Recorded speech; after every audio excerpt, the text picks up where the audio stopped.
Good morning. At this time, we'll call to order the Board of County Commissioners meeting for Thursday, November 8th. Will the clerk please call the roll? Commissioner Schaefer. Here. Commissioner Allen. Here. Commissioner Klicka. Here. Commissioner Osterhaus. Here. Commissioner Ashcraft. Here. Commissioner Brown. Here. And Chairman Eilert. Here. Would you join with me in the Pledge of Allegiance? I pledge allegiance to the flag of the United States of America and to the republic for which it stands, one nation under God, indivisible, with liberty and justice for all.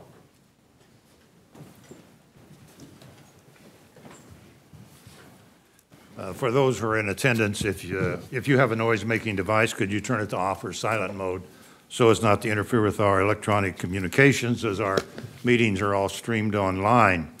A change in process or protocol this morning. The state Transportation Task Force is meeting in Johnson County today at the K-State Olathe campus. Commissioner Allen and Commissioner Brown are members of that task force, and I will be speaking at that task force this morning. So we've changed our agenda around. The first item on the agenda will be our Spatial Public Building Commission meeting, as we have to make some decisions in regards to courthouse contracts. And following that Spatial PBC meeting, then we will go to our regular agenda, and the protocol and process will be followed as normally thereafter. So at this time, I will call to order the Spatial Public Building Commission meeting for Thursday, November 8th. Will the clerk please call the roll? Commissioner Schaefer. Here. Commissioner Allen. Here. Commissioner Klicka. Here. Commissioner Osterhaus. Here. Commissioner Ashcraft. Here. Commissioner Brown. Here. And Chairman Eilert. Here. All are present. We do have a quorum. First item, would the Secretary Clerk please read? Item number 1, consider approving the August 9th, 2018 special meeting minutes. Any corrections or additions? If not, do I hear a motion? Mr. Osterhaus? I move that we approve the November 8th, 2018 special business minutes. Second. Motion's made and seconded to approve the minutes as presented. Will the clerk please call the roll? Commissioner Schaefer. Aye. Commissioner Allen. Aye. Commissioner Klicka. Aye. Commissioner Osterhaus. Aye. Commissioner Ashcraft. Yes. Commissioner Brown. Aye. And Chairman Eilert. Aye. Motion carried. Item number 2. Request for proposal, RFP 2017-004. Consider approving a second amendment to the J.E. Dunn Construction Design Build Contract for Phase 2 Guaranteed Maximum Price, GMP, in the amount of $143,088,051 to continue construction of the new Johnson County Courthouse for a total not to exceed $175,521,810. Let's call that $175,000 instead of $175 million. Yeah. Thank you. No, it's 175 million. Just the Oh, opposite. excuse me, you're right, $175 million. I'm talking That about, price of that baby went way down. This is good. Deal. I was referring to the sidewalks. We may already have it paid for, Chairman. My apologies. Thank you, Linda, for being correct. Mr. Reinhardt. Good morning, Chairman Eilert and Commissioners. I'm Brad Reinhardt with Johnson County Facilities. So the last couple of weeks, we've shared quite a bit of information with you about where we are with the new Johnson County Courthouse. And this Phase 2 GMP contract amendment will fund the remaining design and construction for the new courthouse. It will complete the balance of the building, including the core and the shell, the interiors, furnitures, fixtures, and equipment, the demolition of the current courthouse, and the development of our square out in front. As you are aware, this project is utilizing a fast-track project delivery strategy where construction began before design was totally completed. This strategy shortens the time to completion, and specifically for us, it allowed us to take advantage of the current construction market. We're in progress, we have our place in line, we should be able to complete as scheduled. Approval of this contract amendment with J. Dunn Construction will keep us on the fast track as Phase 1 GMP work winds down, which is currently in progress, and the building begins to take shape and comes up out of the ground. This is a very exciting and significant milestone for the county. There are representatives from our design build team and our owner's representative present, and if you have any questions, I'd be happy to respond to those. Mr. Reinhardt, one of the issues, and you just touched on it more specifically with the low unemployment rate and the business opportunities that are available in the metro area, the skilled contractors that are needed for this project. There's confidence that there will be some competition in those areas? Yes, there's been good competition. I know that during our committee, the whole presentation, I think Kyle McQuiston spoke to the number of bids we put out. I think there were 13 and over 39 different firms responded to those bids. They will be committing to those as we get our GMP approved here. So I think we're in good shape. I think the market is busy, but again, I'm using the phrase, we have our place in line, we're committed, and so there's commitments being made to these trade partners as well, and they'll be able to respond. Okay. One last question that I have. When it comes to furnishing the equipment that's needed in the courthouse, is that included in this bid, or will there be additional items later on? There may be some additional items. It provides the funding for the furnishings, fixtures, and equipment.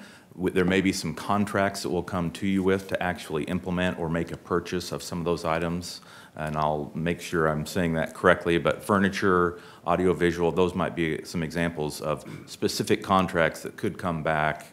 Actually, audiovisual is under the J.E. Dunn contract, so I misspoke there, but furniture could be an example of an item that we'd come back to with a specific contract for the purchase, but the funding would be through this GMP Phase 2. Okay, all right, thank you. Questions, Mr. Ashcraft? Thank you, Mr. Chairman. Mr. Reinhardt, as always, good work. You're making progress on this, and I appreciate that and the firm's effort. One clarification, by authorizing this, does this include the $500,000 that has been set aside for the artwork in this facility? Yes, this includes funding for the public art. Okay, thank you. Any other questions? All right, thank you, Mr. Reinhardt. Mr. Waters? Mr. Chairman, I think we might need to clarify one item. Brad, when you're talking about what's included in this guaranteed maximum price here, it's finishes and furnishings that are, there's some of that's included in J.E. Dunn's contract, absolutely, and audiovisual, that sort of thing. But systems, furniture, seating, that sort of thing will be acted on separately. That is a part of the overall project amount that is still all within budget, but it is not part of the action here today. It is not included in this guaranteed maximum amount to J.E. Dunn. Is that correct, Brad? Yes, right. I apologize. Thank you, Joe. I appreciate you clarifying that. Okay, thank you. All right, we'll open up to public comment. Is there anyone who would like to address the commission on this item? If not, the item is back before the commission. Do I hear a motion, Mr. Klicka? I move to approve. I move to approve a second amendment to the J.E. Dunn Construction Design Build Contract for Phase 2, guaranteed maximum price, GMP, in the amount of $143,088,051 to continue construction of the new Johnson County Courthouse for a total not to exceed $175,000. I'm sorry, $175 No, you were on the right track, Commissioner. That would have been a short project. We keep trying to cut the cost of this facility, so. $175,521,810 per request for proposal 2017-004. Second. Motion has been made and seconded to approve the RFP as presented. Is there any further questions or comments? Mr. Brown? Thank you, Chairman. Do we have a price for the artwork component? Yes, Exact price? we What do. is that number, please? Well, there are components that make up the art. So we spent about $20,000 going through the artist selection process, where we paid a stipend and travel expenses for the shortlisted artists to come and make a presentation. We held back around $20,000 for an owner's cost for in contingency. About $370,000 for materials and labor, a $40,000 fee to the selected artist, $35,000 for lighting, and $15,000 for a skylight in the vestibule area to, again, enhance the art. So I think we've committed about $62,000 based on the current numbers of the $500,000 budgeted or allowed. So 62,000 plus the 375 hard cost plus 40,000 in a fee. So Is that right? Sorry, I went through, I itemized everything for you. So of the 500,000, we've committed about 62. Okay. And so there's, So it's going to cost $500,000 in the end. It's 500 yeah. on the nose. I struggle with that. I hugely struggle with that. Okay. All right. Other questions? Mr. Ashcraft? Thank you, Mr. Chairman.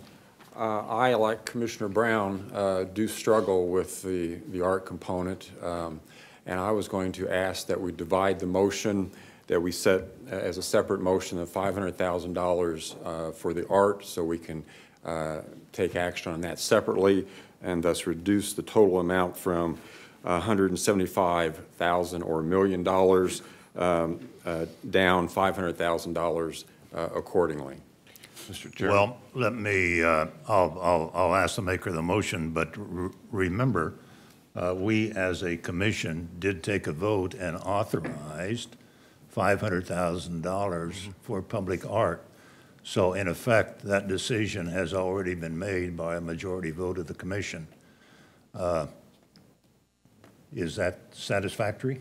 I would like to be able to express my concerns, continued concerns about the cost of artwork in a community that has many opportunities but also many needs. So I would like to ask that that motion be divided. Okay, Mr. Clickham?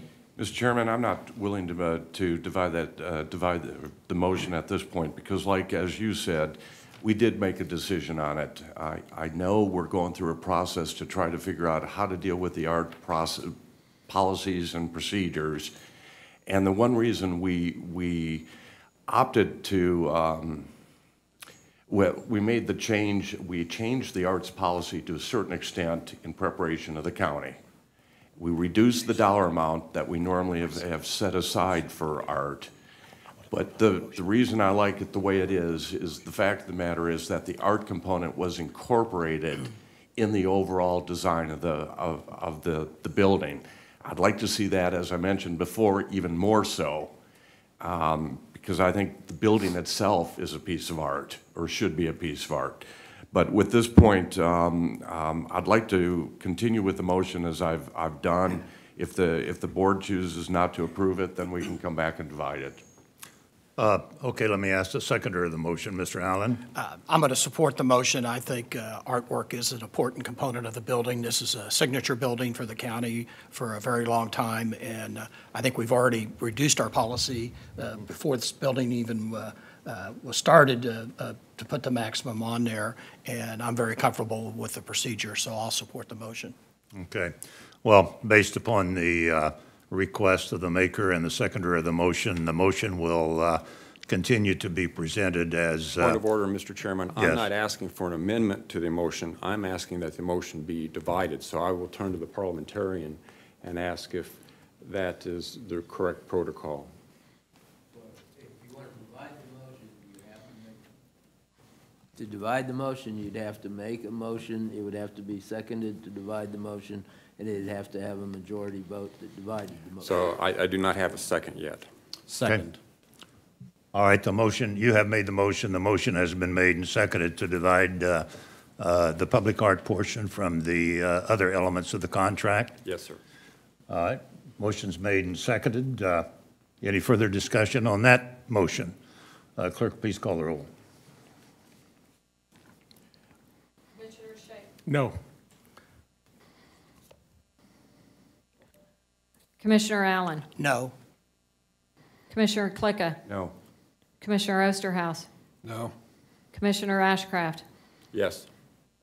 Commissioner Brown? Yes. Chairman Eilert? No. Motion did not carry, so the previous motion is back before us. Any further discussion?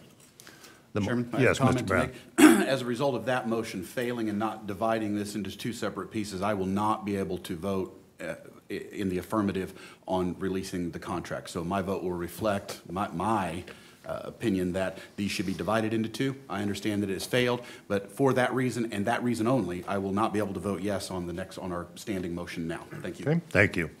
Mr. Ashcraft? I have to concur with what Mr. Brown just stated. Okay, all right. Any other discussion? Any questions? All right, the motion before us is to approve the RFP as presented. Will the clerk please call the roll? Commissioner Schaefer? Aye. Commissioner Allen? Aye. Commissioner Klicka? Aye. Commissioner Osterhaus? Aye. Commissioner Ashcraft? No. Commissioner Brown? No. And Chairman Eilert? Aye. Motion carried. Are there any other items on the PBC meeting to be considered? No, sir. All right, there being none, we are adjourned from the special PBC meeting. We will take just a couple of minutes to get our electronics in order, and then we will proceed with the general business session agenda. Thank you all very much. See you guys later.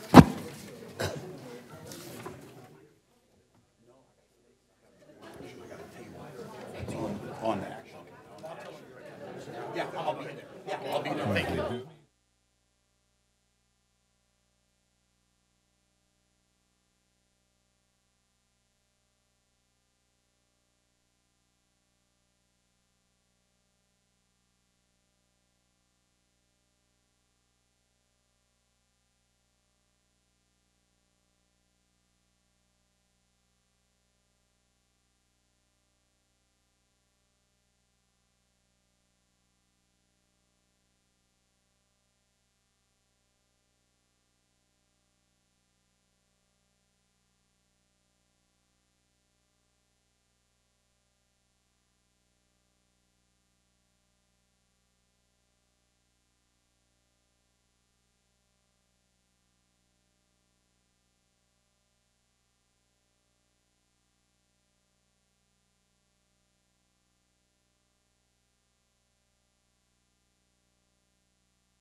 Why am I?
Got an item on here too. At this time, we will call to order the Board of County Commissioners meeting for the purpose of our business agenda for Thursday, November 8th. Will the clerk please call the roll?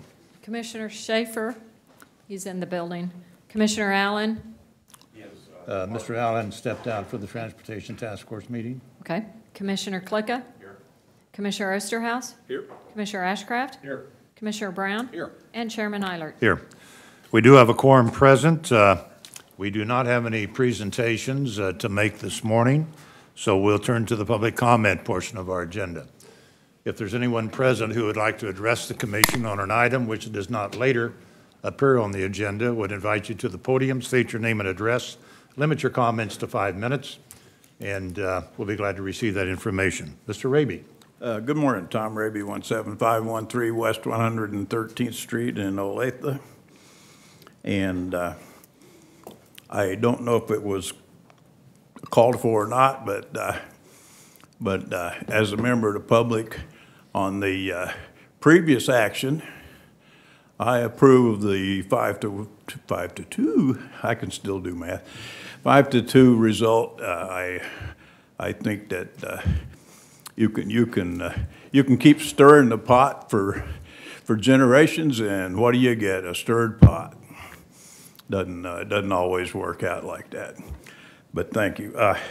My wife and I voted on Tuesday, the 6th, and we voted at the Grace United Methodist Church on Ridgeview. There were about, I would guess, 8 to 10 voting machines in there. 20 volunteers, by God. There was no shortage of election volunteers. We were in and out very, very quickly.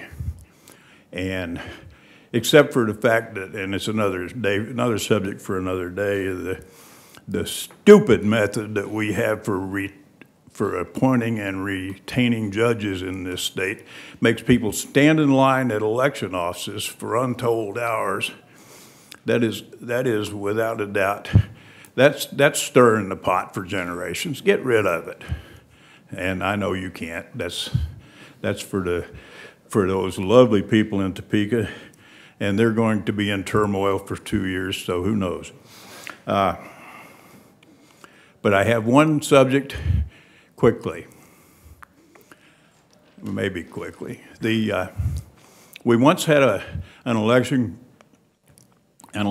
commissioner who was audited and found to have really misappropriated a whole bunch of Johnson County taxpayer money.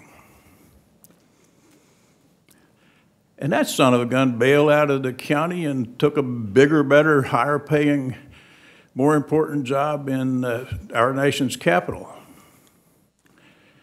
And my last understanding, what I got from my own commissioner, was that it was referred to the district attorney. Well, if it went to the district attorney, it must have died there because I haven't heard squat. And did we ever get any of that money back from that no good thief? As far as I'm concerned, he was a thief. I don't believe in calling people names, but that's an appropriate title for the person who misappropriated quite a few Johnson County tax dollars. And if it went to the Attorney General, or the District Attorney, I'm sorry, what happened? Why haven't you guys heard back? And why hasn't the people heard a darn thing about it? Thank you. Thank you. Is there anyone else? All right, if there's no one else to be heard, the public comment portion of our agenda is concluded. To Mr. Raby, to your comment, I can only say this: there has been legal action that's been involved, and Mr. Jarrett, you can remind me. I think the county's position has prevailed so far. We're still pending. It's still pending, yeah. But initial indications, we have not set back and not taken appropriate action. So, thank you.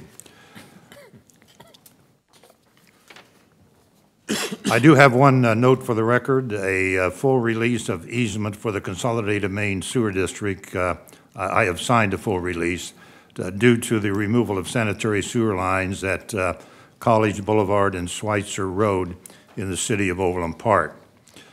That concludes notes for the record. Moving to the consent agenda items. Clerk will please read.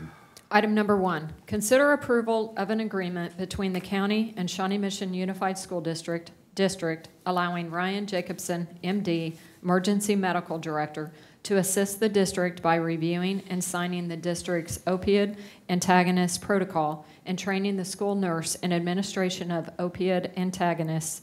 The initial term of the agreement will expire on the last day of the 2019 school year, but the agreement will renew for additional one-year terms absent 30 days' notice given by either party. Item number 2, consider approving the 2019 audit plan proposed by the county auditor. And item number 3, consider approving an agreement with the Kansas Department of Transportation, KDOT, for the reconstruction of I-35 under 75th Street for the purpose of relieving traffic congestion and improving peak travel time performance of I-35 at an amount not to exceed $1,650,000. Is there any commissioner who would like to have an item considered separately? Is there anyone present who would like to have one of these items considered separately? If not, it's back before the commission. Mr. Osterhaus? I'll move that we approve the consent agenda as read. Motion's made and seconded to approve the consent agenda as presented. Would the clerk please call the roll? Commissioner Schaefer. Aye. Commissioner Klecka. Aye. Commissioner Osterhaus. Aye. Commissioner Ashcraft. Yes. Commissioner Brown. Aye. Chairman Eilert. Aye. Motion carried. Moving to the action agenda, item number 4. Consider approving the October 18th, 2018 business session minutes, and Commissioner Allen was absent. Do I hear a motion, Mr. Osterhaus? I'll move that we approve the October 18th, 2018 business session minutes. Do I hear a second? Second. Motion has been made and seconded to approve those minutes as presented. Are there any additions or corrections? If not, clerk, please call the roll. Commissioner Schaefer. Aye. Commissioner Klecka. Aye. Commissioner Osterhaus. Aye. Commissioner Ashcraft. Yes. Commissioner Brown. Aye. And Chairman Eilert. Aye. Motion carried. Item number 5. Resolution number 075-18, application numbers NW-RN2-3408, OL, and NW-PPFP-3409.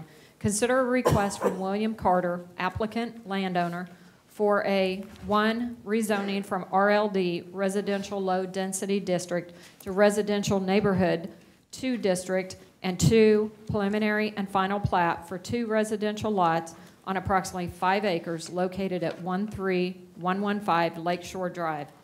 Mr. Leipzig. Good morning, Mr. Chairman, members of the board. Jay Leipzig, Planning Department.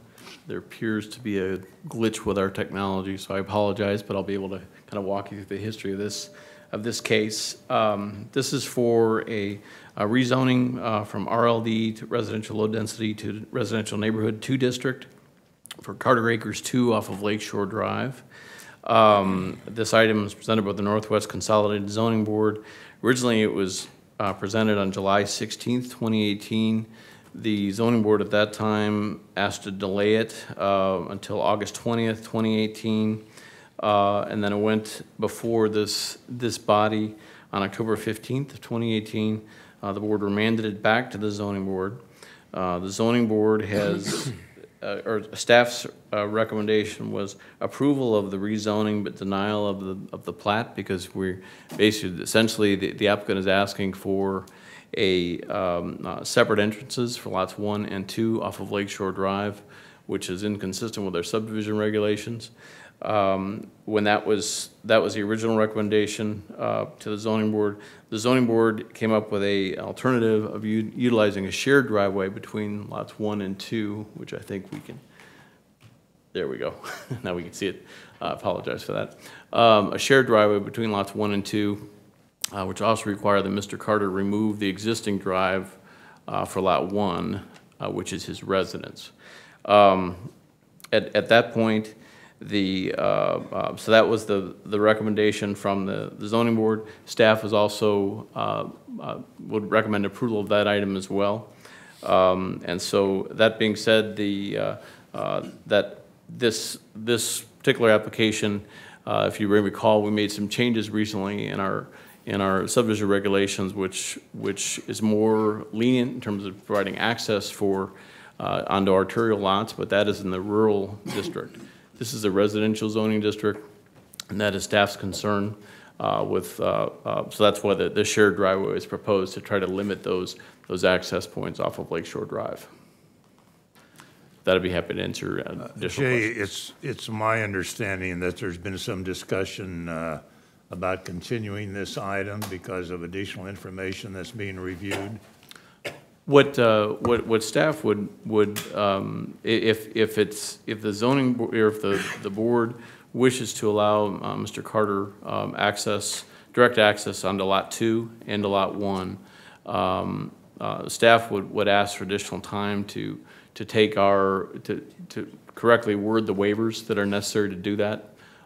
Just because I think they're very complicated, and rather at this point, if the board chooses to do that, would like to get additional direction before we bring it to you and allow us a chance to review that with our legal team and also with Mr. Carter and make sure that's consistent. Well, I don't have a problem with that continuance, but again, depending upon what the impact of those changes are that need to be thoroughly considered, if in fact it is continued at a future meeting. Correct. So I don't have a problem continuing, but it's not necessarily an endorsement. Yeah, Mr. Brown? Thank you, Chairman. This is in my district, and I know Mr. Carter, and we've had multiple conversations about it. He's also provided some aerial photography to me from 20 years ago, from 1998, that does show the gravel driveway and the connection out to Lake Shore, and he's owned the property in that time. So when we approved the changes a few weeks ago to our exceptions and requirements in the unincorporated part of the county, I made the comment then, not realizing how quick this was going to come up, but there will always be one-off experiences. There will be one-time, one-off experiences that occur because in the rural area, there are a million variables. It's unlike a city. So in the rural area, unfortunately, this happens to be one of our very first items that we're looking at under the new plan, and already here we are with a one-off exception. So I am supportive of the exception in this case.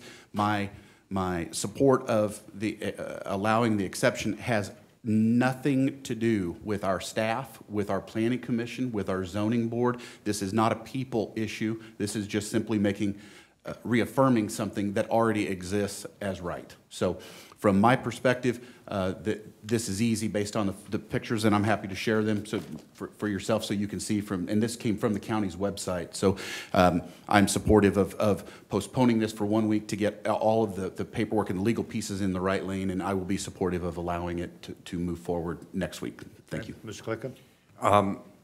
Relative to this item, too, I understand Commissioner Brown's feelings relative to this issue, and I'll be supportive of his interest in this and the desire where it goes. But Jay, I think that the concern I have is I'll support a continuance for 1 week, but this issue has got to get resolved once and for all. I think it's for the applicant to determine what direction he needs to move on it or doesn't need to move on it. Let's get this resolved next week. And Mr. Brown, if you're making that as a motion to continue it for 1 week, I'll go ahead and second it, Mr. Chairman. Well, we don't have a motion yet, but we may have one very quickly. Yeah. Mr. Chairman? I do want to offer, Jay, did you have a comment? I just wanted to make sure it's very clear that staff is still recommending the zoning board's recommendation of utilizing a shared driveway.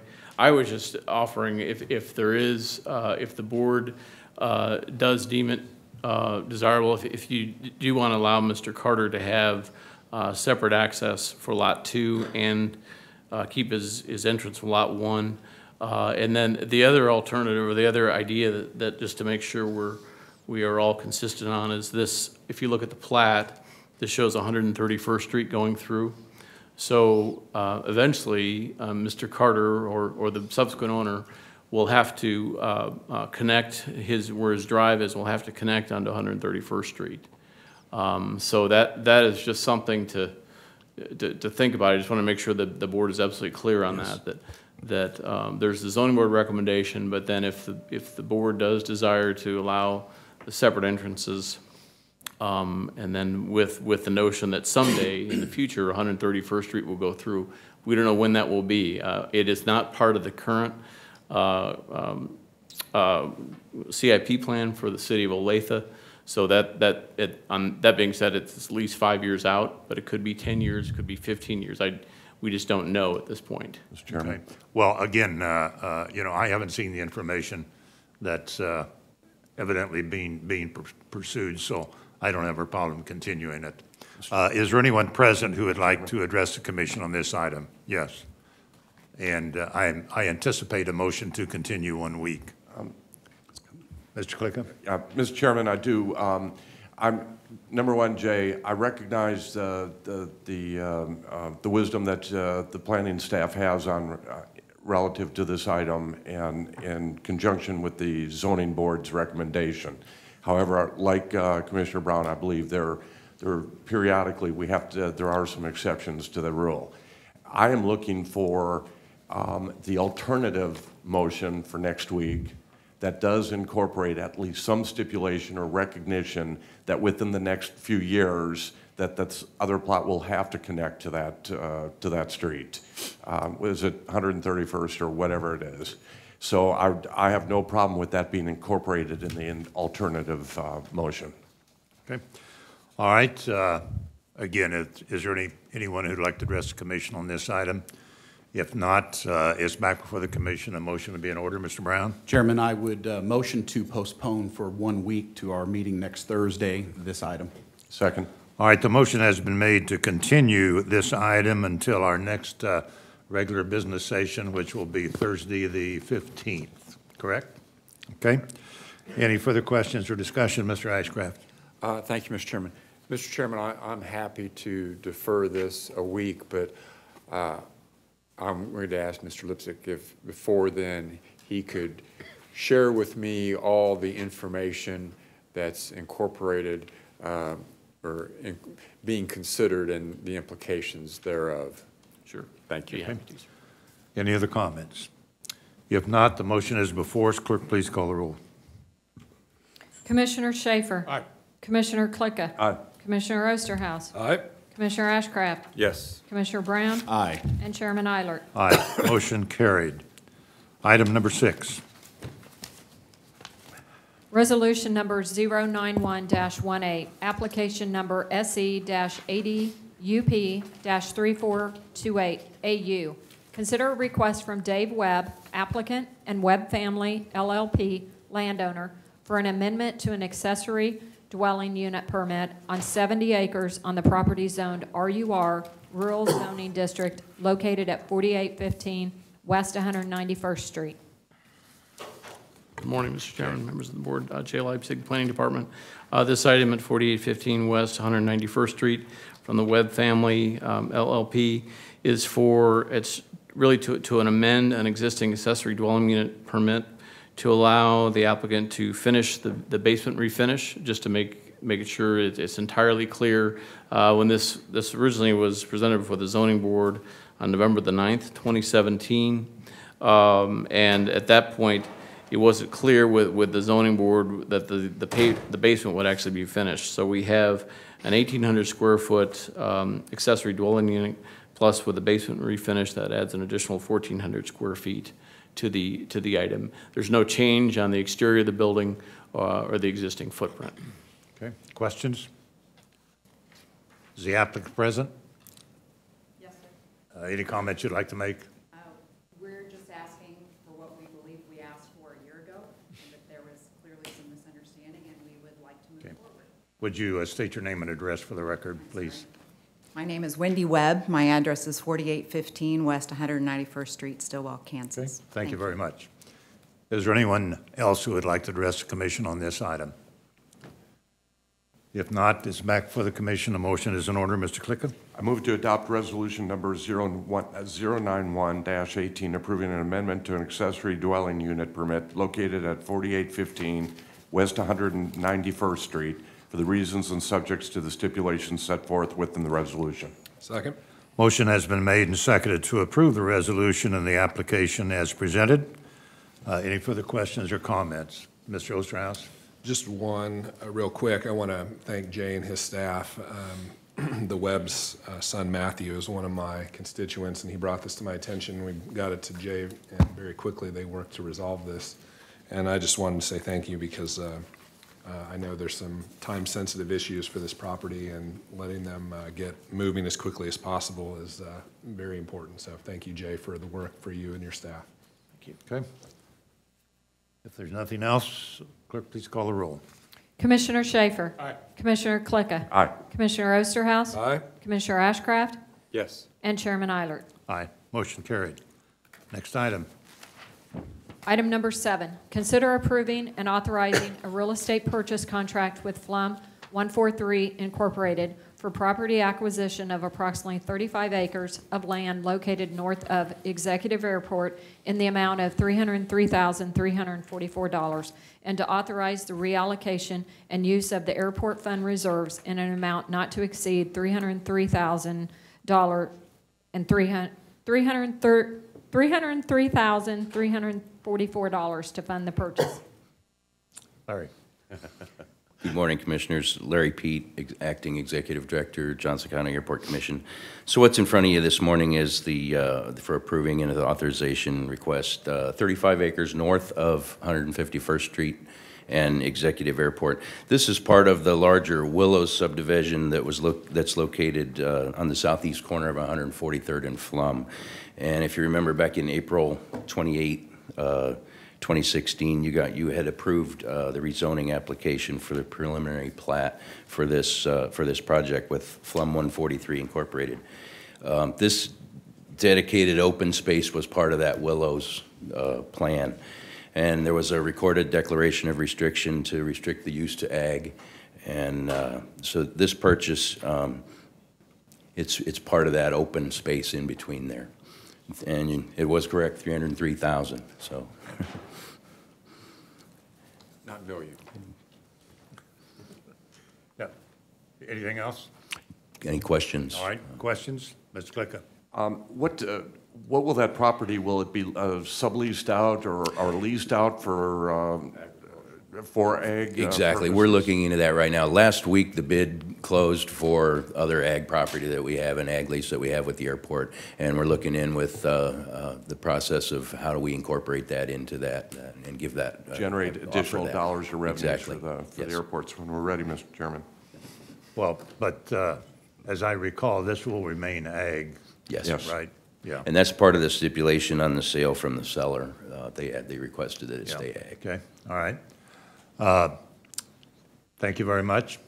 Is there anyone who would like to address the commission on this item? All right, if no one's to be heard, it's back for the commission. Mr. Klicka? I move to approve and authorize a real estate purchase contract with Flum 143 Inc. for property acquisition of approximately 35 acres of land located north of Executive Airport in the amount of $303,344, and authorize the reallocation and use of airport fund reserves in an amount not to exceed $303,344 to fund the purchase. Second. Motion's made and seconded to authorize and complete the purchase of the ground as noted in conjunction with the airport at New Century. Any further questions or discussion? If not, clerk, please call the roll. Commissioner Schaefer. Aye. Commissioner Klicka. Aye. Commissioner Osterhaus. Aye. Commissioner Ashcraft. Yes. And Chairman Eilert. Aye. Motion carried. Item number 8. For item number 8, the board is sitting as the governing board of Fire District Number 2. Consider approving the contracts for the Johnson County Fire District Number 2 benefit plan year beginning December 1st, 2018 as follows. 1, renew with Humana for the medical coverage at an estimated annual cost not to exceed $461,245. 2, contract with Principal for dental coverage at an annual estimated cost not to exceed $42,837. And 3, contract with Blue Cross Blue Shield of Kansas City, Blue KC, to furnish vision coverage at an estimated annual cost of $4,493. And 4, contract with Johnson County to be included under the county's life insurance policy with Cigna at an estimated cost of $5,836. Chief Francis. Good morning, Jim Francis, Fire District Number 2, here seeking approval to get these items renewed with Humana for the health insurance, Principal for the dental, and our voluntary vision plan with Blue Cross Blue Shield. And we're making a switch to Cigna on the life insurance, where the members presently have a $30,000 annual term policy.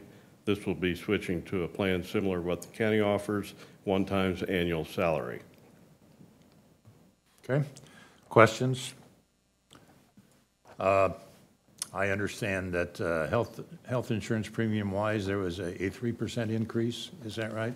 We had a 3.1% increase, I believe, with the Humana renewal. We had a slight decrease of 2.4% on the dental switching to Principal from Humana.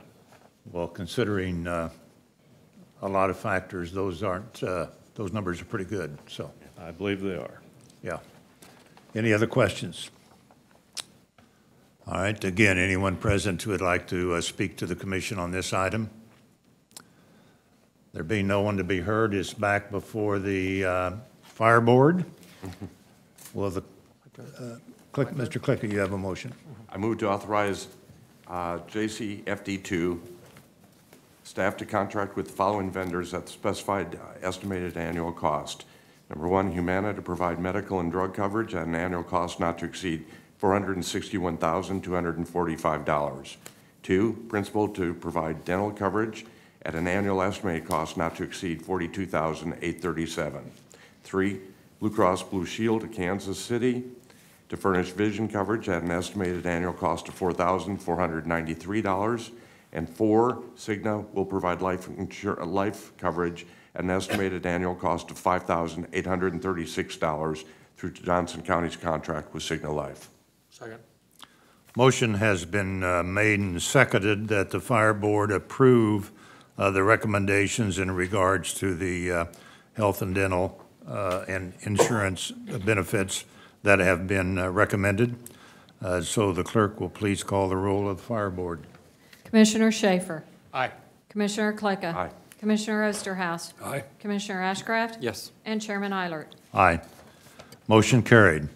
That concludes the business of the fire board. Are there any other items that need to be considered by the BOCC? No, sir. All right, moving to reports and communications. Mr. Thompson. Kenny's already left, huh? Thank you, Chairman. Yes, the county manager has stepped out to attend the Transportation Task Force. As you may have noticed, there is no written manager's memo this morning. However, with your agreement, I would like to defer to Mr. Waters to provide some information on the courthouse. Mr. Waters. Thank you, sir. I wanted to pause and ask the board to pause for a moment. 2 years ago, almost to the day, voters approved the quarter-cent public safety sales tax for 2 vital public service projects. The action taken today on the courthouse and in the next few weeks on the medical examiner are key major milestones, and I think something for us to give a little thought to. This is what has been achieved ahead of schedule, on budget, with excellent design and construction solutions in a market of material shortages, labor scarcity, tariffs, all sorts of things that could adversely impact our progress and our price is really quite extraordinary. We have in this 2-year period of time, your staff, our partners, our stakeholders have gone through property acquisition, planning, design, construction, financing, public engagement, and ultimately bidding, and now in the case of the courthouse, already actually under construction, but soon the medical examiner.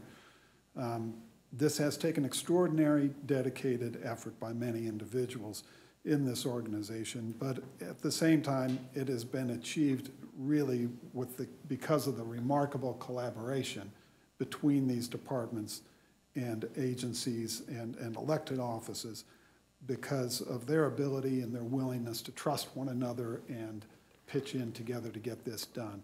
You see a lot of those folks out here doing presentations, bringing items up for award, but departments like facilities, legal, purchasing, budget, Department of Technology and Innovation, they have done a remarkable job here in this short period of time in the design and construction world. Trust in one another to make this happen just as much. The courts, the district attorney, the sheriff, the justice information management systems. And on the medical examiner side, of course, the Department of Health and Dr. Prosser, our coroner.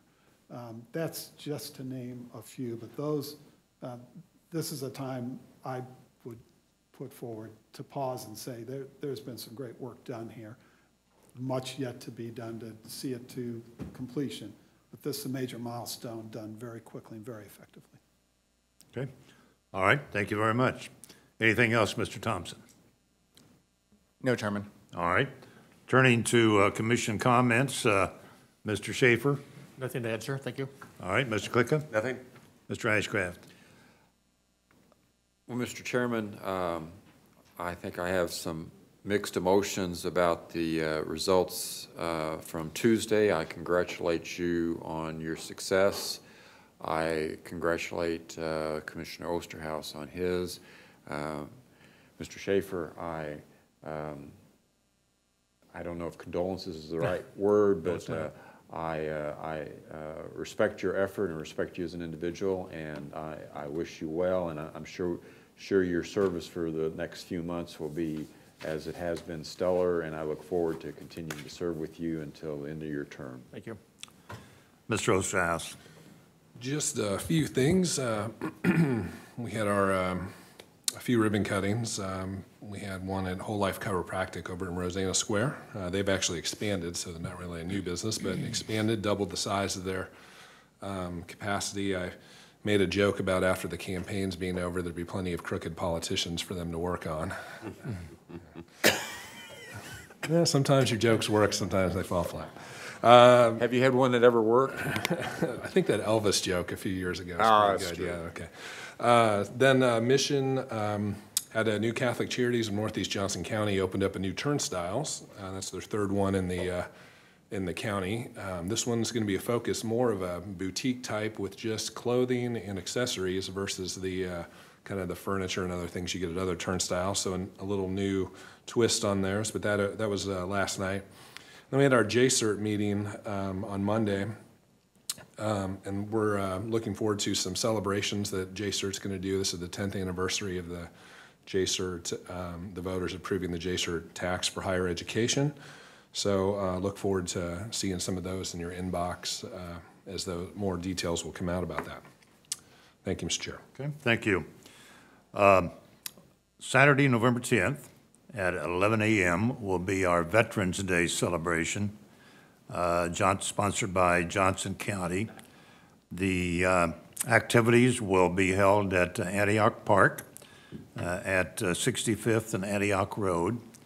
The temperature is supposed to be a little cool that day, so come prepared. And I think some of the park facilities will be open that day to provide a little warmth and maybe hot coffee, et cetera. But the special recognition this year is Vietnam War veterans, and we have some special guests coming in to note their service to our country. So please come if you can. We also have a vote canvass scheduled for next Wednesday. Will begin at 8 a.m. Due to the volume of mail ballots and provisional ballots that will need to be reviewed, it's anticipated that following that initial meeting, we will recess until Thursday afternoon of the 15th to conclude the canvassing activities. And let me say congratulations to the voters of Johnson County who turned out really in record numbers for a midterm election. Congratulations on being actively involved and participating in that voting process. I will be exiting the chambers following our adjournment of this session, and Mr. Osterhaus, being the senior member and representing 4th District, will chair the agenda review. So that's all I have. So we are adjourned, and have a good agenda review session. Thank you, Mr. Chair. That might be the first time I was called senior in a while. See, there's a better joke. No.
Call to order the Board of County Commissioners agenda review for the November 15, 2018 business session minutes. Will the clerk please call the roll? Commissioner Shea. Here. Commissioner Allen is absent. Commissioner Klicka? Here. Commissioner Osterhaus? Here. Commissioner Ashcraft? Here. Commissioner Brown is absent, and Chairman Eilert is absent. Will the clerk please call our proposed consent agenda? Item number 1, consider approving the October 25th, 2018 business session minutes. Item number 2, consider approving the application and data hosting agreement by and between the City of Kansas City, Missouri and Johnson County, Kansas, and the Unified Government of Wyandotte County, Kansas, and Johnson County, Kansas. Item number 3, Resolution number 099-18, consider annual approval and revision of the investment policy for Johnson County. And item number 4, consider authorizing the purchase of audiovisual equipment, digital signing, and services from CCS Presentation Systems for the purpose of replacing existing technology in shared conference and training rooms for an amount not to exceed $511,804.45 per State of Kansas contract number 42597. Were there any items that any commissioner would like to have considered, or any questions any commissioner has about any of these items? Commissioner Ashcraft? May we have discussion? Yes. Okay, quick discussion on 2, 3, and 4. On 2, Mr. Schneeweiss? Schneeweiss. Chris, I apologize. No, you're fine, Commissioner. Just clarify, is this a full cost recovery model that we're using? Yes, sir. Chris Schneeweiss with the County Manager's Office. Yes, this is the exact same data hosting agreement, similar to the one we put in place with Douglas County, so it is a full cost recovery model. Very good. Thank you. That was the only question I had. Second item, Mr. Sullivan, would you mind giving us the highlights of what the revisions are? Yeah, certainly. Jeff Sullivan, Cash Manager, Treasury and Financial Management. Put the speaker, mic by your mouth. Thank you. Good morning. Jeff Sullivan, Cash Manager, Treasury and Financial Management. I'm going to give you just a little bit more than just the highlight. Where TFM and the Investment Review Group are requesting the annual approval of the investment policy by the board. A little background, the State of Kansas Pool Money Investment Board requires the governing bodies of expanded powers authorities to approve their investment policies on an annual basis. Johnson County is an expanded powers entity. Expanded Powers Investment Authority provides us with the opportunity to invest out beyond the statutory 2-year limits with our investments going out 4 years on the maturity timeline. So it provides us with the opportunity to earn more higher investment income. There was one minor change to the policy this year, reflecting a title change to one of the Johnson County staff positions that are required to sit on the Investment Review Group. The title change is from Deputy Treasurer to Division Director, Treasury and Taxation. So the policy along with this change was approved by the Investment Review Group. And we're requesting that the board approve the resolution and the investment policy with the change proposed. So that was the only change? That was the only change. Thank you. Thank you. Yep, you're welcome. I have an item on question, Jeff. I may have slept a few times over, but when do we see the annual report as far as the earnings and benefits of the investments? Well, that information would be included in the annual CAFR. There are quarterly investment policy objective summaries that we post on the Johnson County website, again on a quarterly basis, but that income will be listed in the CAFR. Could you, I'd like to see those reports on a quarterly basis, so would you please make sure I've got one when those get posted? The Johnson County investment policy summary, you bet. Not the summary. I want to see how the investments are doing. Is that what you're saying? Yeah, we can provide you with either the PowerPoint presentation or all of the listed reports that we have in the investment. I just want general overall, just watch and see how the investments are doing. Okay, consider it done. Thank you. You're welcome. Okay. Thank you. Any other questions about the consent agenda item? The item number 4. Number 4. The audiovisual. Oh, thank you. Yes, sir. Mr. Brian Thomas, DTI. Excuse me, Mr. Thomas. I understand you're piggybacking on the state contract. Did you consider going directly to the market to see if there were any changes or any opportunities there for savings or other enhancements?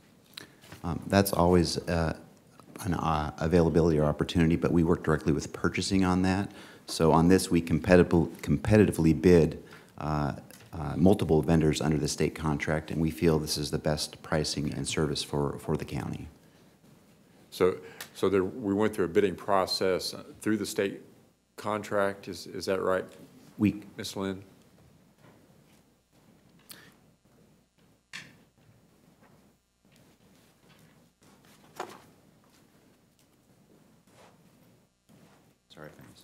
Good morning.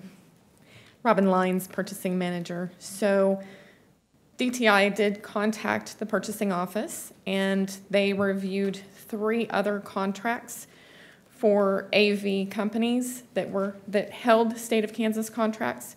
They did a process where they did an informal process with them and defined all of their requirements and had them come in and did interviews with them and looked at their solution for this to come forward with the award. Thank you. That's what I was wondering. I appreciate that. Mr. Chairman? Yes, Mr. Click. Could someone explain this price here? I'm assuming the projects here were in the budget, and they're spread out through the various departments, correct? That is correct. There was a CIP approval last year by the Board of County Commissioners. And what's set up? How much money was put aside for it? Are we overspending, underspending on that? Where are we? Commissioner, we've done our due diligence, and we're actually underspending. The budget amount was $823,000 based on approximate bid from vendor sources, and we've come up with this amount based on the 3 contractors under the state contract. It's not a bad thing to state up front to show how the procurement process does in fact help us based on what we initially budget for. So you've brought it down $300,000. Yes, sir. Congratulations. Any other questions? I'm going to leave the consent agenda as presented. Please. Yes. Okay. Let's move on to the action agenda item number 5. Request for proposal, RFP 2018-096. Consider authorizing a contract with Herzig Engineering for arc flash hazard analysis and compliance Phase 2 engineering services in an amount of $341,050. Brad. Good morning, Commissioners. Brad Reinhardt with Facilities Management. This initiative is intended to improve the safety and reliability of the electrical distribution systems throughout the county's buildings. This Phase 2 portion of the effort was approved as part of the 2015 CIP and includes engineering services consisting of field verification of electrical switchgear, panels, and distribution systems, updating our electrical one-line diagrams, conducting an electrical hazard identification effort to determine the level of hazards present in our systems, provide options for hazard mitigation, and then appropriately label electrical equipment in accordance with the National Fire Protection Association standards. An electrical hazard analysis determines the safe protection boundary around electrical equipment and systems and identifies the type of personal protective equipment that must be worn by individuals who are working in and around our electrical systems. The Phase 1 portion of this initiative was completed earlier this year. It included an inventory of our electrical systems and equipment at approximately 300 county buildings and structures. And it included the Parks and Recreation District, the Airport Commission, libraries, and facilities management. So next week, we'll be requesting a contract approval with Herzig Engineering for $341,050 for this Phase 2 work, and it's only for the 60 or so buildings that are managed and maintained by facilities. So let me pause here. We went out together with library, airport, and parks with the RFP, but will contract separately with Herzig. So Herzig was awarded this work. They were one of 11 firms that submitted for this RFP. 6 were shortlisted. And then the committee, consisting of representatives from Parks and Rec, libraries, facilities, and even the Sheriff's Office, selected Herzig as the best firm to conduct this work, perform this work for the county. So with that, I would stand for any questions. Thank you, Brad. Any questions? Commissioner Ashcraft. I do not want this on consent. Okay. It's still on action. Maybe Mr. Reinhardt would be kind enough to visit with me and help me try to understand this process once again. Okay. Okay, very good. It'll remain on action. Number 6. Invitation to bid, IFB 2018-101. Consider authorizing term and supply contracts with multiple suppliers for furniture purchases in an amount not to exceed $2,350,000. These agreements will be for a 1-year period with 4 additional 1-year renewal options. Can you, if you would. Well, good morning again. Robin Lyons, Purchasing Manager. So I will be presenting the history of the item before you in the way of the competitive process. And then Roberta Proctor will be providing a little bit of background information on how the county puts these contracts to use. So the county has competitively solicited furniture term and supply contracts since 1997. Every 5 years, the county goes out and does another competitive solicitation. We do 1-year contracts with 4 annual renewals. Those are agreeable between the county and the vendor. In May of 2018, this board extended furniture contracts that were then current through November 30th of this year. A committee of the whole was conducted on August 2nd, whereby facilities staff delivered the history and intent of furniture purchases. In September, this bid was issued, and it closed in October. Therefore, we're bringing forward the award of contracts. 90 manufacturers were added to this solicitation. Previously, there weren't that many. There were around 60 or 70. Vendors were requested to provide discounts off of the manufacturer list price. And the awards that we're bringing forward today are based off of the vendors that provided the highest discount. All vendors are located within the Kansas City metro area. There were 4 manufacturer lines that were multiple vendors submitted the same discount, and it was the highest discount submitted. At that point, a tie drawing was conducted by an unbiased third party to determine the winner. Of a total of 15 vendors submitted bids, and after evaluating, 12 vendors are being awarded furniture term and supply contracts based on the manufacturer they provided the highest discount for. A copy of the bid tabulation reflecting all the discounts is included in your packet. It's very extensive, so I didn't want to go into all of that. I did do a spot check of comparing the bids and the discounts that we received in 2012, and we are getting a higher discount with this solicitation. And with that, I will defer to Roberta to go over the strategies that the county has for furniture purchases. Good morning, Commissioners. Roberta Proctor, Facilities. I'd like to just briefly readdress 4 slides that were presented to you at the Committee of the Whole meeting on August 2nd, and you should have them here before you.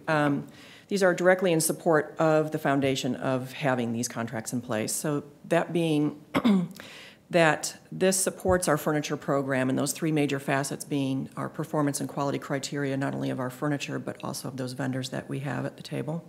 Managing our furniture assets, so it's the acquisition and the long-term use and reuse of that furniture, and then in defining our procurement process. And if we look at our next slide, this actually kind of addresses a little bit more of those procurement processes, and I'm not going to rehash this entire slide, but what this basically outlines is that our term and supply contracts really provide us a great platform to have negotiable contracts, contracts that allow us to negotiate even deeper discounts for very large volume buys. These are generally buys associated when we do new facilities. Great deal more variety of contracts, and then also it promotes project efficiencies. And if we look here at our next slide, this really punctuates that efficiency in that if we really looked for a bidding process with every single purchase, and this highlights really a $50,000 list price purchase, you'll see that when we go through the county standard process of assessing those needs and then bidding that process and going through that entire duration, that would add 11 weeks to a purchasing time frame. So that really elongates and defers our ability to kind of respond quickly and efficiently in our projects, and we do take that into heavy consideration. And then finally, the benefits of our term and supply contracts is that, again, just reappointing our response time to county departments, because that's really urgent on a lot of our acquisitions. It does ensure consistent guaranteed discounts because these are based on quantity, on economies of scale, and that we do have the ability to negotiate stronger and deeper discounts for volumes that even exceed the quantities outlined in those contracts for very large furniture buys. Again, the quality of the level of service and the product that is being brought to the table, and then finally, supporting our very necessary asset management program. So I just want to highlight with respect to the money that's being requested here, that these are in support of several different projects that we have ongoing right now. So the first being the new Lenexa Library. We have the 2019 Johnson County Library Capital Improvement Program, the Johnson County Library Central Staff Space Consolidation Projects, that's a mouthful, I know, the new Medical Examiner Project, and then a portion of these of the funds that would be allocated towards this go towards the daily furniture and space needs of the nearly 4,000 employees. And again, also those furniture buys do in fact support the clients who utilize our facilities. So I would also point out at this time that this does not reflect, or well, I should say that at our Committee of the Whole presentation on August 2nd, we stated that purchasing will be bringing forward a request for a temporary increase in authorization to address the furniture needs specific to the county courthouse, and that will take place in the fourth quarter. So what you have here before you are those projects that I outlined, and then our annual spends in-house. So with that, I open it for questions. Questions, Mr. Klicka. Roberta, based on the explanation and the presentation that you gave before on this, I have total confidence along with the procurement process and the bidding process that went on. So I appreciate it. I'm as comfortable enough that recognizing it's a commodity purchase type of program, I have no problem if we choose to put it on consent. You don't want to because it's too expensive. I think Commissioner Brown may also have some questions. Okay. But Commissioner Ashcraft, you had some questions? Yeah, I'm sorry. I would suggest we keep it on action, and then maybe Ms. Proctor and Ms. Lyons can visit with me before next week on a couple of things related to this. Certainly. Also, thank you. Very I think good. it's been well done. Thank you. Any other questions? All right. Number 7.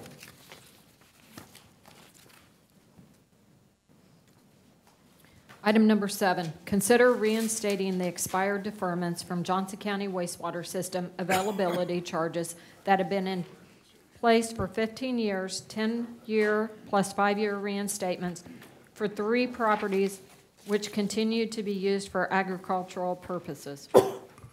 Linda, why don't you read number 8 and 9, since these are all deferments and they're all, I'm sure Susan's going to address all of them, can at the same time. Item number 8, consider reinstatement of deferments from Johnson County wastewater system availability charges that have been in place for 20 years, 10-year plus 10-year, or 10 plus 5 plus 5-year reinstatements for 8 properties which continue to be used for residential and/or agricultural purposes. And item number 9, consider reinstatement of deferments from Johnson County wastewater system availability charges that have been in place for 25 years, 10-year plus 10-year plus 5-year, or 10 plus 5 plus 5 plus 5-year reinstatements for 10 properties which continue to be used for residential and/or agricultural purposes. Susan. Good morning, Commissioner Osterhaus and Commissioner Susan Pekarik with Wastewater. I won't go through each one individually because they're all similar in terms of the background.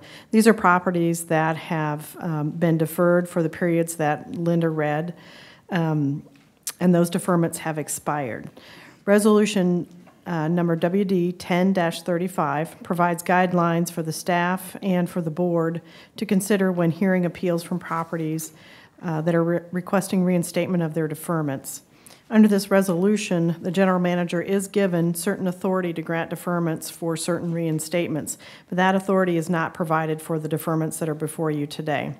For example, for the 15-year deferments, those properties, while I would normally have the authority to extend them, they were properties that were not under the same ownership or essentially the same ownership for a period of at least 10 years. Additionally, for the deferments that have expired after 20 years and 25 years, that resolution doesn't provide authority beyond 20 years. As part of the briefing sheets, the board has, or the board can choose to authorize the reinstatement of the deferments for a period of 5 years or less.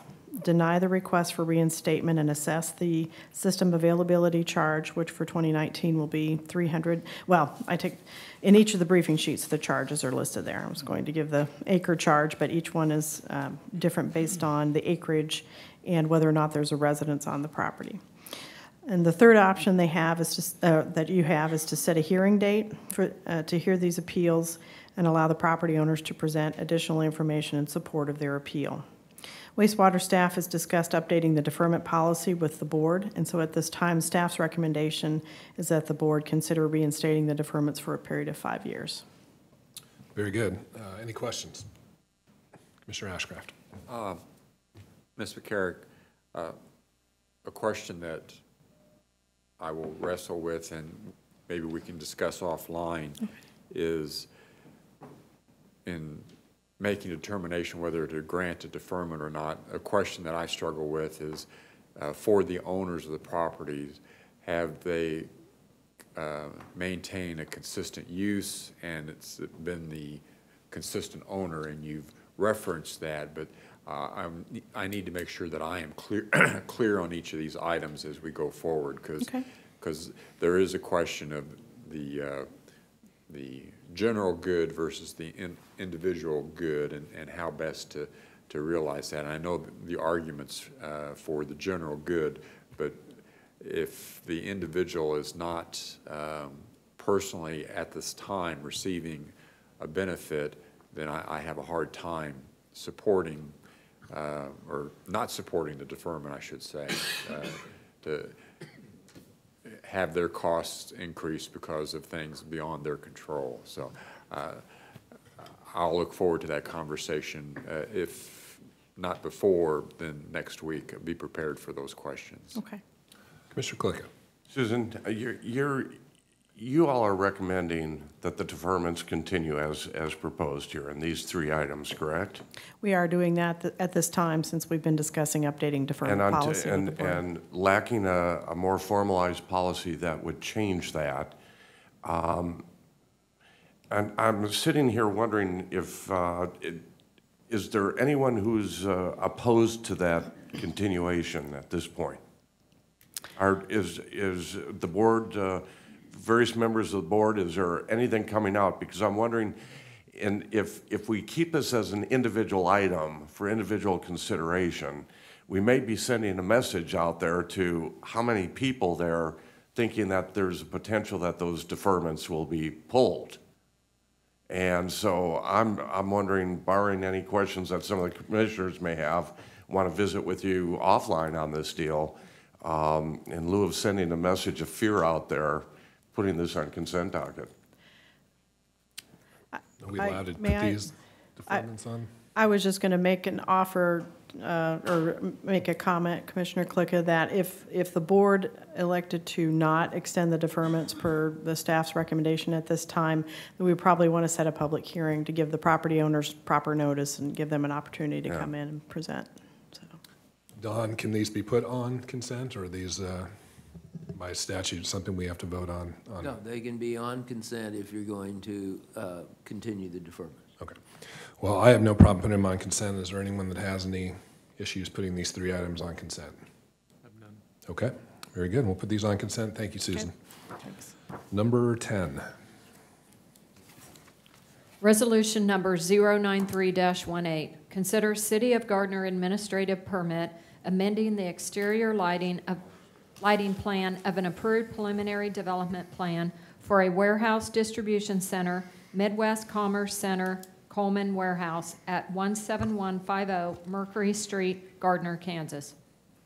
Good morning, Mr. Vice Chair, members of the board, Jay Leipzig, Planning Department.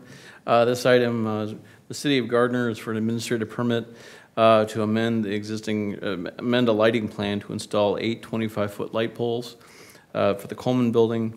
It is within 1 mile of the New Century Airport. It was brought before the Airport Commission on October 24th, 2018. They recommended approval of this item, and staff is also recommending approval of this item. Very good. Any questions? Commissioner Ashcraft. Thank you, Mr. Chair. Mr. Leipzig, I don't have objections to this. I understand it has gone through the approval process. Have you or the Airport Commission, have they ever considered the cumulative effects of these waivers or exceptions that we've granted over the years and how that's changed the, I'll say, flight path? I'm not a pilot, but the ambiance of flying, and I mean, does it get to a critical point where all these little changes have a significant overall impact? Individually, they may be fine. And is that something that is considered by you or the Airport Commission as we go forward? Yes, Commissioner, that particular discussion or thought process is really reviewed every time when these go before the Airport Commission. Okay. That's one of the things that they look at essentially is lighting through the FAA to determine if there's any hindrances at all or additional lighting, if that causes problems for pilots, for example, coming in. I can't speak for the Airport Commission, but they do have those. That is essentially the main or primary review that they complete, is looking at how the lighting is affecting either landing or taking off or that. So there is a kind of a systemic review each time. Okay. Yes, sir. Thank you. All right, this is a planning item, so it'll stay on action. Number 11. Resolution number 094-18, consider City of Gardner application numbers SP-18-05, PP-18-04, and FP-18-06, site plan for a new grocery store and pharmacy, and preliminary and final plat to be known as Main Street Marketplace Plat, located at the northwest corner of Moonlight Road and East Main Street. Good morning, members of the board. Jay Leipzig again. This item was brought before the Airport Commission on September 25th, 2018. The City of Gardner is recommending approval. The Airport Commission recommended approval, and staff is also recommending approval of this item. It is within 1 mile of the Johnson County New Century Airport. Any questions? All right, planning, so it will remain on action. Number 12. Resolution number 095-18, consider City of Overland Park applications for a preliminary plat known as Century Farms and Phase 1 and Phase 2 final plats to be known as Century Farms First and Second, located at the southwest corner of 167th and Corvera, Overland Park, Kansas.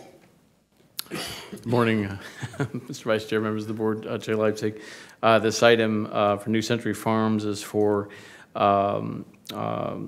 Phase 1 for 45 lots on about 29 acres. Also for Phase 2, a final plat for 56 lots on about 30 acres. It was approved by the City of Overland Park. And the Airport Commission also recommended unanimous approval of this item on October 24th, 2018, and staff is also recommending approval. Any questions for Jay? All right, no questions. Planning item will stay on action. We'll move on to number 13. Resolution numbers 096-18, 097-18, and 098-18. Consider City of Olathe application numbers FP18-0028, FP18-0029, and FP18-0030. Final plats for Willows Crossing 2nd, 3rd, and 4th plats for single-family residential uses in the vicinity of 143rd Street and Flum Road. Good morning, members of the board. Jay Leipzig. This item came out of the City of Olathe for final plats for the Willows Crossing. 22 lots, one track on about 12 acres, and then 16 lots and 2 tracts of land for 7 acres. And then the fourth is 40 lots and 1 tract on about 20 acres at 143rd and Plum. The City of Olathe recommended approval of this item. The Airport Commission reviewed this item, recommended unanimous approval on October 24th of 2018, and staff is also recommending approval. Very good. Any questions for Jay? Jay, with this being so close to the airport runway, can you maybe explain the notification process for people that may be purchasing these homes? About Yeah, Sure. There was a notification, a process that the city of Olathe went through. I believe it's within 1,000 feet. It doesn't, this plat subdivision does not directly affect the runway itself, but it's near it, but it's not in the direct line. That's one of the other critical component besides lighting they look at is ensuring that they don't line up directly with the runways. Very good. Any other questions for Jay? Nope. All right, another planning item, so it'll remain on action number 14. Application number NW-PPFP-3434LE. Consider a request from Phelps Engineering Incorporated, applicant, and Tescott Investments, Scott Cooper, landowner, for a preliminary and final plat approval for one lot on approximately 3 acres to be known as Tescott, located at 31825 West 135th Street. Good morning, Jay Leipzig, Planning Department. This item for a preliminary and final plat, 135th Street, is essentially for a 3-acre plat. It has quite a long history, which you can see in the staff documents. It was reviewed by the Northwest Consolidated Zoning Board on October 15th, 2018. That board recommended denial of this item. Staff is also recommending denial of this item. However, at the zoning board meeting, there was additional discussion with the adjacent property owner, and let me show you a better view there with the aerial. It has an existing driveway that goes through the surrounding property to get to the existing home. Essentially, it's a mortgage parcel that was sold on a sheriff's sale through a quitclaim deed. And it has several problems associated with doing that. Given the discussion that we had at the zoning board with the adjacent property owners, staff would also be supportive of this item being remanded back again to the zoning board for additional discussion. And I believe the property owner is also in agreement with that too. We probably don't have to do it today, but it might be worth explaining some of the issues next week for remanding, but I'm fine remanding this one. Let's see here, number 15. Process question. Oh, sorry, Mr. Chairman. Commissioner Clark, or Ashcroft. If you know it needs, okay. The legal prescription is it has to come before us now. It cannot go back automatically. Okay, it's the formality of it is, I'm with you now, I'm sorry. Okay, very good. Any other questions? Yeah, never mind, yeah. Thank you. All right, action, we'll stay on action as it's planning items, number 15. Resolution number 092-18, application numbers SE-PRB3-3420AU and SE-PDP-FDP-3421. Consider a request from Royal Services applicant and Tom G. Shriver Trust landowner for rezoning from PRB-2 Planned Residential Neighborhood Retail Business District to PRB-3 Planned Urban Neighborhood Retail Business District, and for a preliminary and final development plan for construction of an office building on a 3.8 acre site located at 19175 Metcalf Avenue. Good morning, members of the board. Jay Leipzig again. This item, 19175 Metcalf Avenue, is an expansion of Royal Services. It was brought before the Southeast Consolidated Zoning Board on October 16, 2018. That group recommended approval of this item, unanimous approval. Staff is also recommending approval of the item. Any questions for Jay? All right, no questions. This is a planning item, so we'll remain on action. Number 16. Application number NW-PP-FP-3435LE. Consider a request from Shogo Cottrell, applicant landowner, for a preliminary and final plat for a replat of one residential lot to be known as Hoskins Lake Estates 2, located at 30765 West 127th Street on 10 acres, zoned RUR Rural District. Good morning, Jay Leipzig, Planning Department. This item off 127th Street is essentially a replat to remove a shared drive. It was discovered the shared drive has some visibility issues with it, associated with it. The item was brought before the Northwest Consolidated Zoning Board on October 15th of 2018. That group recommended unanimous approval of this item, and staff is also recommending approval. And I have a graphic that shows it a little more in more detail. Very good. Any questions for Jay? All right, no questions. So this will stay on action as it's a planning item, and we'll move to number 17.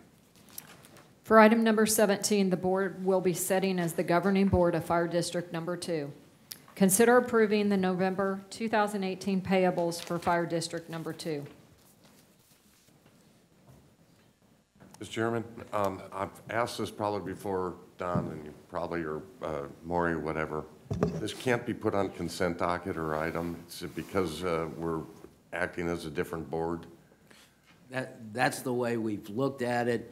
Part of our issue is that we haven't adopted any new procedural pieces for how we operate as the board for the fire district, and their bylaws are still in existence, and all of that needs to be worked out. If we get that worked out and adopt new procedures for how we operate as the governing board, then yes, we can put in provisions that allow it to go on consent, but we haven't done that yet. So I can go through, and during the meeting, go through every one of these payables and question every single check that's going to be written. Boy, Oh, please do.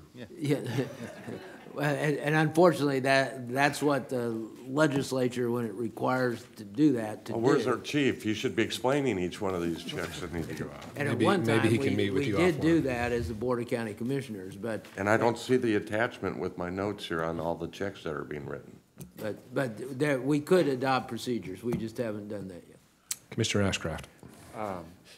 A follow-on to Commissioner Klicka's observation, we will not be able to do that until we make a long-term decision related to the status of this department, is my understanding, and currently staff, Mr. Thompson and others are looking at this, and we will have a report at early next year, or when will we have a report? Next week? It depends on what you are referring to as a report. There are several components I believe you're aware of that we're reviewing. Specific to this item, as I have previously stated, we will use this process until January 1 when we make the transition into the Treasury and Financial Management System, and then you won't see these items coming forward. Okay, okay. But the report was the discussion related to the long-term operation of that department as it relates to county operations versus being a wholly independent fire board as it had been, or somewhere in between. What the benefits, the pros and cons are, is will that be a presentation, or will that be in dribs and drabs? And that sounds pejorative, but I mean. Commissioner, are you asking whether or not, I'm going to simplify it. Yes. Are we going to, are we moving forward to incorporate or bring these folks under the total umbrella of the county?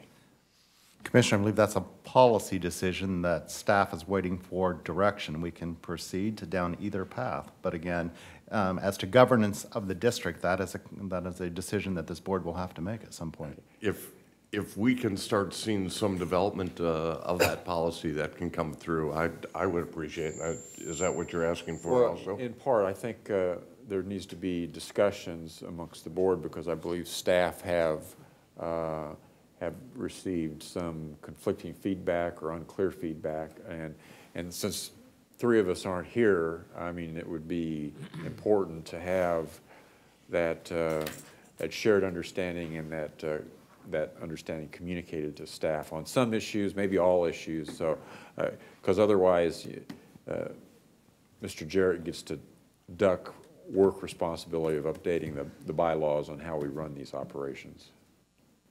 Is that something you feel comfortable we can get within the next couple months or so, a status report on some recommendations or where we're at? And Absolutely. Okay. Informally, you all are kind of looking at those options right now, correct? Yes, and Commissioner Ashcraft referred to it as dribs and drabs, and I would suggest that's probably a fair analysis of what staff is doing right now. I mean, piece by piece, we're looking at the operation. Boy, and I respect that. I didn't mean it to be disparaging. No, it wasn't. But it's an issue that we have to wrestle with in the context of this one department, as well as all departments, and as well as fire service generally in the county, and how we contribute to that and how it best works for the community. But again, your comment about dribs and drabs or piece by piece is staff's direction, absent long-term direction, policy direction from this board. Thank you. Very good. That'll remain on action. Are there any other items to consider? No, sir. All right, well, with no other items to consider, we've already done the Special Public Building Commission, so we are adjourned. We'll take a 6-day and 22.5-hour break. No. Excuse me. Oh, I'm sorry, we have the Special Public Building Agenda Review. My mistake, that's on me. Then we have exec session, then we have a cow. Yeah. Mr. Chairman. All right, well, then we will take a brief adjournment and come back for the Special Public Building Commission Agenda Review. Thank you, Mr. Chair.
If we decide to do it, we still keep our hands.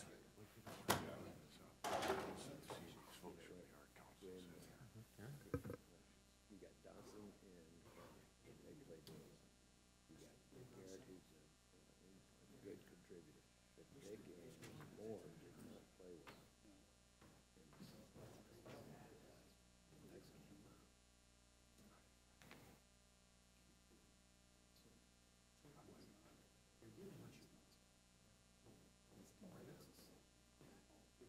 Played better defense Tuesday than he usually does. Even rebound.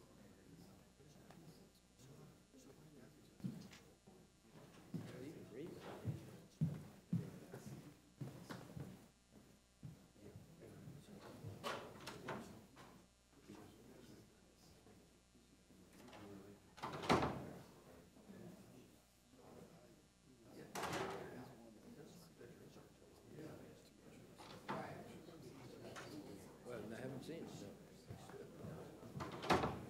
Is he out there? I think he'll be all right, and I think you put him in the game to be safe. I think the question, I didn't think Charlie Moore's played well at all. Of course, that was supposed to be a security blanket.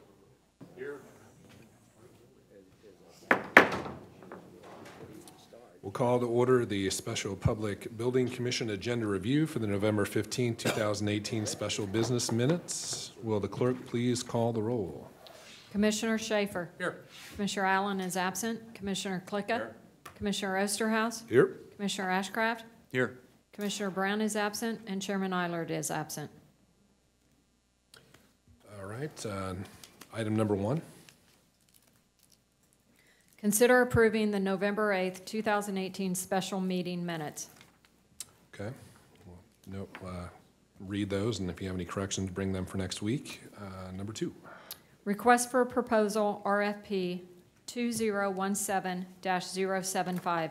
Consider authorizing the construction manager as constructor CMC Guaranteed Maximum Price GMP contract amendment with McCarthy Building Companies Incorporated for the new medical examiner facility in an amount of $16,407,091 for a total contract amount not to exceed $477,091.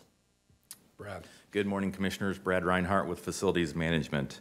Last week during a Committee of the Whole session, we presented the completed design for the county's new medical examiner facility. As we indicated, this project is at a point where we're ready to begin construction. A quick review of some past actions that have been taken with regards to this project.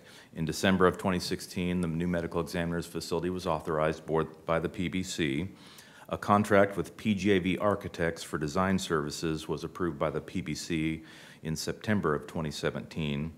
And then the bond sale to fund this project, along with the courthouse, was conducted on August 9th, or approved by the PBC on August 9th of this year. So next week we'll be recommending approval of a GMP amendment to McCarthy Building Company's contract in the amount of $16,407,091 for a new total contract of $16,477,091.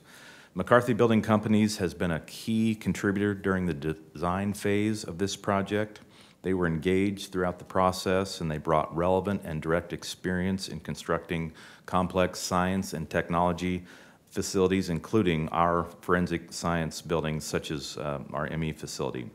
They continually evaluated construction costs, and they leveraged their relationships with their trade partners to gather innovative ideas and save costs and maximize value for this project. They were the top-ranked firm when we went through our RFP process, and some things that stood out to us, as I mentioned earlier, was their experience in similar type facilities, the personnel that they brought, and really their enthusiasm that they brought in interviewing for this work. And so with that, I would be happy to respond to any questions. Brad, do you feel like we have everything we need for the medical examiner? Or maybe that might be a question for Lugene. Do we feel like we've gotten everything we need and want in this building?